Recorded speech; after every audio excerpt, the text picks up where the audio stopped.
সুন্দরভাবে এই বানিয়ে ফেললাম পাকা আমের এই আমসত্ত্বটা, দেখেই কিন্তু জিভে জল আসবে। আর আপনারা এই রেসিপিটা দেখুন, সহজেই বানালাম, চটপট বানিয়ে ফেলুন। ভালো লাগলে লাইক শেয়ার কমেন্ট করতে ভুলো না কিন্তু।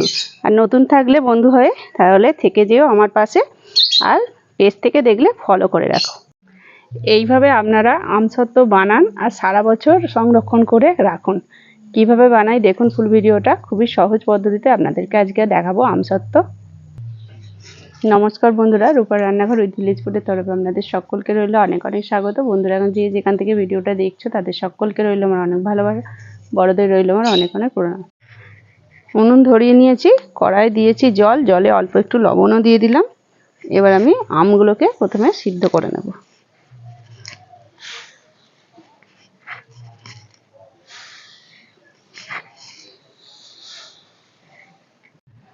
আমগুলো সিদ্ধ হয়ে গেছে আর আমের দেখুন কালারগুলো কিন্তু চেঞ্জ হয়ে গেছে।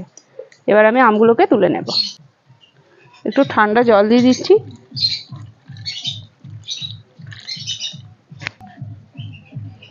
আমগুলো এইভাবে আমি হাতে করে একটুখানি নরম করে নিচ্ছি। এমনি সিদ্ধ হয়ে গেছে, নরম হয়ে গেছে।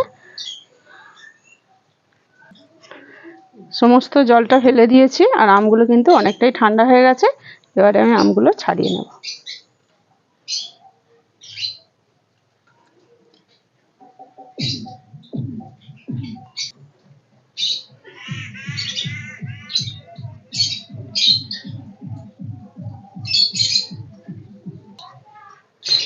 আমগুলো থেকে এইভাবে আমি সমস্ত শাঁসটা আলাদা করে দেব, খোলা আটিটা আমি ফেলে দেব। আমটা কিন্তু এতটা হয়েছে আমের গ্রেভিটা। এবার এই গ্রেভিটা আমি কড়াই দিয়ে দেব। এই কড়াতে একবারে একটু ছেঁকে দেব, মানে অল্প একটু আধটু যদি এর চোঁচগুলো থাকে আমসত্ত্বে কিন্তু ভালো লাগবে না, তার জন্য একবারে আমি কড়াতে একটু ছেঁকে দিচ্ছি।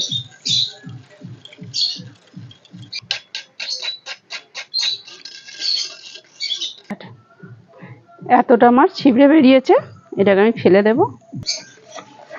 উনুনটা ধরিয়ে নিয়েছি, এবারে দিয়ে দিচ্ছি চিনি। এখানে আমি হাফ কাপ চিনি দিলাম। চিনিটা আমি এখানে হাফ কাপ দিলাম, আপনারা একটুখানি কম বেশি করে নেবেন, কেননা আমটা যদি খুব মিষ্টি হয় সেখানে কিন্তু একটু কম করে দিলেও হবে, আর বা টক হলে একটু বাড়িয়ে দিতে হবে। অল্প একটু বিট লবণ দিয়ে দিচ্ছি, বিট লবণের জন্য কিন্তু আমসত্ত্বটা খেতে খুব ভালো লাগবে। অল্প একটু লবণও দিয়ে দিলাম। দেখুন বন্ধুরা, এইভাবে কিন্তু নাড়তে থাকছি অনবরত, নালে কিন্তু নিচে লেগে যেতে পারে। আর দেখুন কালারটাও কিন্তু আমসত্ত্বের অনেকটা চেঞ্জ হয়ে যাচ্ছে, আপনারা বুঝতেই পারছেন। আর এই দিকে জলটা কিন্তু অনেকটাই কমে এসেছে, আর একটু আমি এইভাবে করে নেব। আমসত্ত্বটা কিন্তু আমার একদম রেডি হয়ে গেছে। এবার আমি দিয়ে দেব থালার মধ্যে। আমি একটা এরকম থালা নিয়েছি, আর থালার মধ্যে অল্প একটু তেলও মাখিয়ে দিয়েছি। এবার আমি দিয়ে দিচ্ছি আমসত্ত্বটা।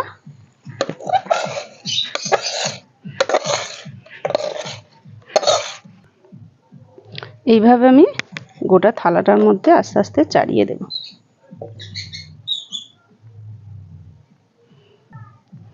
সুন্দর করে গোটা থালার মধ্যে চাড়িয়ে দিয়েছি। এইভাবে আমি একে 2 থেকে 3 দিন রোদে দেবো, তাহলেই কিন্তু আমসত্ত্ব রেডি হয়ে যাবে। এত গরম পড়েছে বন্ধুরা, এই আমসত্ত্ব আমি একটা দিন রোদে দিয়েছি, তাতেই কিন্তু আমার আমসত্ত্ব একদম রেডি হয়ে গেছে। আর আমার মেয়ে তো তোলার জন্যে ছটফট করছে, ও খালি বলছে যে মা তোলো না, খাবো। এই দাঁড়া। দেখুন বন্ধুরা কত সুন্দর হয়েছে, এত সুন্দর, একবারে উঠে যাচ্ছে দেখুন।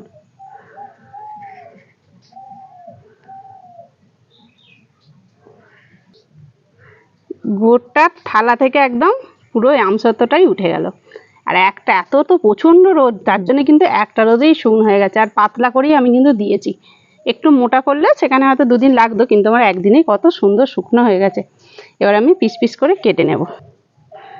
এবারে আমি এইভাবে লম্বে লম্বে কেটে নিচ্ছি, এতে দেখতেও ভালো লাগবে।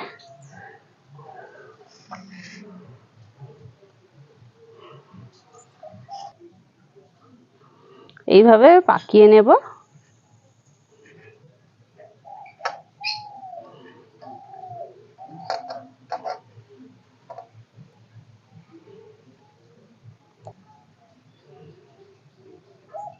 তাহলে দেখে বলুন কীরকম হয়েছে আমসত্ত্বটা। আমার কিন্তু খুবই ভালো লেগেছে। আর আপনাদের যদি ভালো লাগে তাহলে কিন্তু লাইক করবে, আর চ্যানেলে নতুন থাকলে কিন্তু চ্যানেলটা সাবস্ক্রাইব করে দিয়ে যাবে বন্ধুরা। তাহলে আমের সিজন চলে যাওয়ার আগেই ঝটপট এইভাবে বানিয়ে ফেলুন পাকা আমের আমসত্ত্ব। আজকের মতো এই পর্যন্তই বন্ধুরা, আবার অন্য কোনো দিন নতুন একটা ভিডিও নিয়ে হাজির হবো আপনাদের কাছে। ততক্ষণের জন্য টাটা, নমস্কার।